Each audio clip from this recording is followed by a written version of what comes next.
Until that point in my life, I had never wanted to throw someone overboard. But right then, I did. In hindsight, I'm glad I didn't. But the moment Fred suggested, "Let's sing," I was ready to throw him into the Pacific. I should go back a bit. So this was 1988, and I, along with about 20 others, were volunteer teachers living on the island of Pohnpei. It's in the Federated States of Micronesia, way out past Hawaii. I taught high school English. Most days I loved it, but after 3 months of teaching, we needed a break. So 9 of us found a boat and driver and went off of our small island to an even smaller, uninhabited one, Atoll. We went and spent a few days camping, snorkeling, diving, just hanging out. And after all, an atoll is basically a ring of beach with a few trees and no island in the middle, just more ocean. It was awesome. Yeah, but as happens with vacation, it ended and I had to go back to work. But here was the problem. A storm had blown over the main island and waves were up. There were 9 miles of ocean between us and home, and we were low on gas. Our boat driver pointed out that if we took a shortcut across the reef to the northeast, we could cut off almost 4 miles. If we headed out the south of the channel, the way we'd come in, well, that would cut us really close on gas. So we decided to shortcut, and it did not go well. The boat was way overloaded. It was a 21-foot open hull design, no seats, think bathtub, and it had a single outboard motor.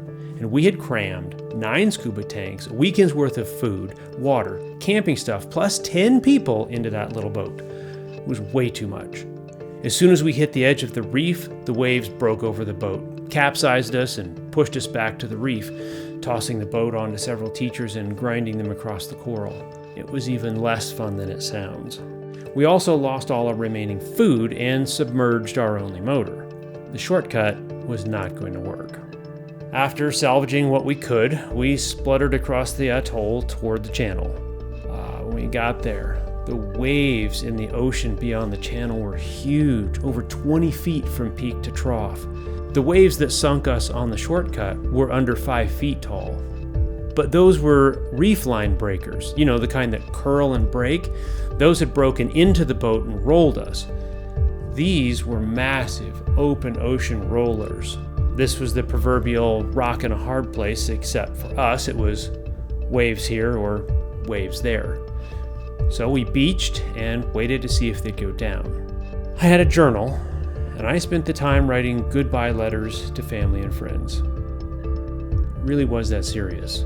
We were out of food, out of water, and had been wearing the same salty, crusty clothes for 3 days. Some of us were nervous, some of us were hurt, and some were getting a little cranky.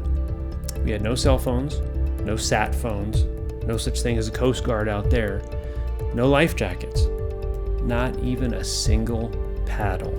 But we had to go back. Nobody was going to come get us, so we launched. There wasn't a lot of talking, just the sound of the spluttering outboard, the slow rhythmic pounding of the hull as we crested each wave and fell with a thud on the other side. That would cause a huge splash and the wind would slap the spray across our faces. We all sat on the floor of the boat, facing inward. I was in the back of the boat, and as I looked forward, I could see Fred in the bow. As we chugged up each wave, it was Fred and sky, and then Fred and ocean, as we went into the next canyon of water. As we got further out to sea, the waves began to whitecap, and then began to break. We didn't have much more than 8 inches of freeboard, so the slightest tip or breaking wave would fill and sink our boat. This is when Fred suggested we sing a praise song. And this is when I wanted to throw him overboard. This wasn't the time to sing. This was time to panic. I had written goodbye letters. Chances were good that we were going to die and getting higher by the minute. And Fred wanted to sing. A few minutes later, and even the boat driver felt that this was hopeless. He turned the boat around and we lurched back to the island. I spent a sleepless night there listening to the roaring of the ocean. You know, it's hard to sleep when you're not sure if you'll die in the morning. So how are you feeling? Do you feel that your life is in a storm? What are the wind and waves in your life? Finances rocky? Health fragile? Work going poorly or not at all? Are you in a sinking relationship?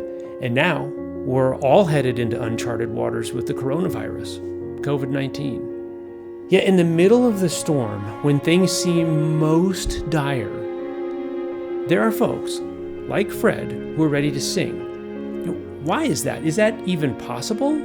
Is that even for real? Yes, it's for real. But it's something it took me years to figure out. I was reminded of this story with me, Fred, and the sinking boat when I read part of Mark, chapter 4 this week. Let me read it for you. On that day, when evening had come, he said to them, "Let us go across to the other side." And, leaving the crowd, they took him with them in the boat, just as he was, and other boats were with him. And a great windstorm arose, and the waves were breaking into the boat, so that the boat was already filling. That's the part that reminded me. But he was in the stern, asleep on the cushion. And they woke him and said to him, "Teacher, do you not care if we are perishing?" And he awoke and rebuked the wind and said to the sea, "Peace, be still." And the wind ceased, and there was great calm. And he said to them, "Why are you so afraid? Have you still no faith?" Now, I won't say it was PTSD when I read that, but it sure brought back memories. And then I got to thinking. Sometimes Jesus calms the storm, and sometimes he calms us in the storm. And that was Fred. It wasn't me at the time. Well, then I was angry, or so I thought. It wasn't until a long time later that I realized it wasn't anger, it was jealousy. Fred had a peace I didn't have. See, I knew about Jesus, but I didn't really know him. And it's in a relationship with him that I've found that peace. And it's a peace I wish for you too. Now, peace is not denial, and it's not having all the answers. And it's not even knowing what comes next. It's the peace that can only come from knowing Jesus personally. It's knowing he is with me in the storm. He might not calm every storm, but he does calm me. If you want that kind of peace, ask him. Read about him. I would suggest starting in the book of John. Get an easy-to-read translation and look at all the places where he offers peace in the middle of a storm. He wants to do that for you too. Right, back to the atoll. Well, about 4 a.m., our driver saw a small fishing boat and flagged them down.